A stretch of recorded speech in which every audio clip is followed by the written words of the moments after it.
قەتار ئەو دەوڵەتە بچووکەی ڕووبارەکەی هێندە یەک لە سەر چواری خاکی هەرێمی کوردستان دەبێت، بەڵام بە بەهای نزیکەی 500 ملیارد دلار وەبەرهێنانی لە دەرەوەی وڵاتەکەی کردووە.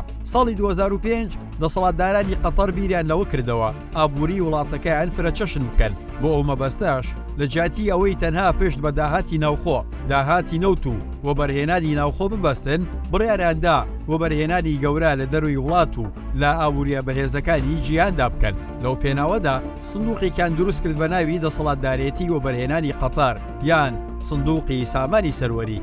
وەبەرهێنانەکانی ئەو سندوقا هەر لە کۆمپانیا زەبەنەحەکانی ئۆتۆمبیل و تەکنەلۆژیاوە تا دەگاتە بانک و مۆڵ و مارکێتەکان و باڵەخانەکان لە خۆی دەگرێت. پێدەچێت ئاگاداری قەتەرەکان بن کە چۆن یانەکانی ئەوروپا دەکردنەوە، بەڵام باوەڕ ناکەیت ئەگەر بڵین گرانبەهاترین تابلۆ لەلایەن قەتەریەکانەوە کردراوە. وەبەرهێنانی قەتەریەکان لە ناوجەرگەی پایتەختە بەهێزەکانی جیهانە، وەکو واشنگتن و لەندەن و پاریس و پایتەخت و شارەکانی وڵاتانی دیکەی جیهان.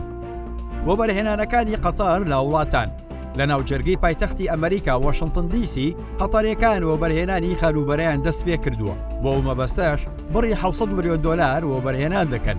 وەبەرهێنان لە کۆمپانیای ڤۆڵکسواگن بە بڕی نزیکەی 9 ملیارد دلار. ساڵی 2008 قەتەر لە سەدادەی پشکەکانی پۆرش و لە سەدا هەفتەی پشکەکانی ڤۆڵکسواگنی کڕی بە بڕی 8 ملیار و 850 ملیۆن دلار. بانکی بارکلایسی بەریتانی بە بڕی 5 ملیار و 700 ملیۆن دلار. بانکی بارکلای زیاتر لە 330 ساڵ دەبێت لە لەندەن دامەزراوە، بەڵام ئێستا زۆرینەی خاوەن پشکەکانی قەتەریەکانن.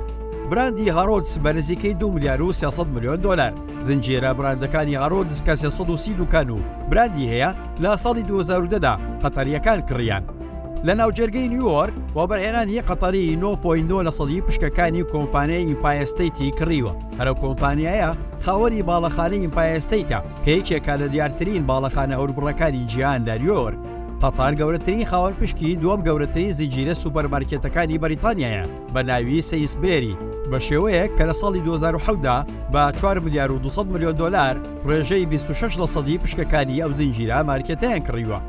قەتار خاک و زەوی وڵاتانیش دەکڕێتەوە. بۆ نمونە گوندی ئۆلۆمپی بە بڕی 906 ملیۆن دلار کە یەکێکە لە ناوچە سەرنجڕاکێشەکانی نیشتەجێبوون لە لەندەن. هەروەها لە هەمان شار خاوەندارێتی ناوچەی کەناری وۆرف دەکات بە بڕی 3 ملیار و 900 ملیۆن دلار وەبەرهێنانی کردووە. جگەلەوەش سێ لە بەناوبانگترین و باشترین هۆتێلەکانی لەندەن بە ناوی کلاریج، بێرکلی و زەکۆناوت لەلایەن قەتەریەکانەوە خاوەندارێتی دەکرێن، بەڵام دیار نییە کە بە بڕی چەند وەبەرهێنانیان کردووە و پێشبینی دەکرێت زیاتر لە 2 ملیار دلار وەبەرهێنانیان لەو بوارەدا کردبێت. لەگەڵەوەدا بە نزیکەی 1 ملیار پاوەند ناوچەی چەلسیە باڕەکسیان لە لەندەن کڕیوە. بەرزترین باڵەخانەی لەندەن زە شارد 80% پشکەکانی لایەن قەتەریەکانەوە خاوەندارێتی دەکرێت. قەتەریەکان لە ساڵی 2014دا هۆتێلی لێگراندیان لە پاریس کڕی بە 420 ملیۆن دلار. قەتەریەکان خاوەندارێتی 20% پشکەکانی هۆتێلی بارکلای لە نیویۆرک دەکەن. قەتەر لە بواری وەرزش وەبەرهێنانی زۆری کردووە.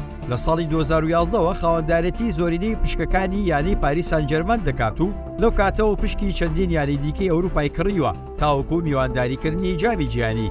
نزیکەی 6 مانگ لەمەوبەر دەستیان گەیشت باخۆلی NBA ئەمریکی و زیاتر لە 4 ملیار دلار وەبەرهێنانیان لە کڕینی 5% پشکەکانی دوو کۆمپانیای خاوەنداری ئەو خونەدا کردووە. جگە لەوە بەرهێنانی سندوقەکەی دەوڵەتی قەتار، قەتەریەکان وەبەرهێنانی دیکەشیان هەیە.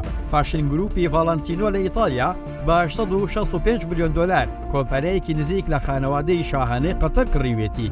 ساڵی 2011 خانەوادەی شاهانەی قەتار بە 260 ملیۆن دلار تابلۆیەکی وێنەکێشی فەڕەنسی پاوڵ سێزانیەیان کڕی، بەوەش بۆ گرانبەهاترین تابلۆ لە مێژوودا. دوای ئەوە هەرخۆیان و لە 2015دا ئەو ڕیکۆردەشیان شکاند با کڕینەوەی تابلۆیەکی پاول گاوگوین بە 300 ملیۆن دلار. قەتەرەکان دەڵێن ویستمان پشتگیری هونەر و کەلتور بکەین.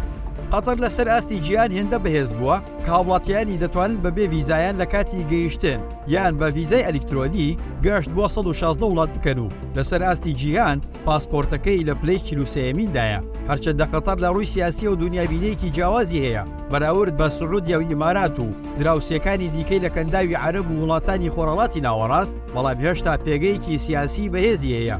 لە جەنگی ئەم دوایی حەماس ئیسرائیلدا قەتەر ڕۆڵێکی یەکلاکەرەوە دەبینێتە دانوستانەکان و پرۆسەی ڕادستکردنەوەی دیلەکان. جیاواز لە چەندین هۆکار و پێودانگی دیکەی سیاسی، بەڵام وەبەرهێنانە زەبەلاحەکانی ئەو وڵاتە لە ئەوروپا و ئەمریکا ڕۆڵی کاریگەریان هەیە کە قەتەر ڕۆڵی لا هەوکێشە سیاسیەکاندا نادیدە نەکرێت.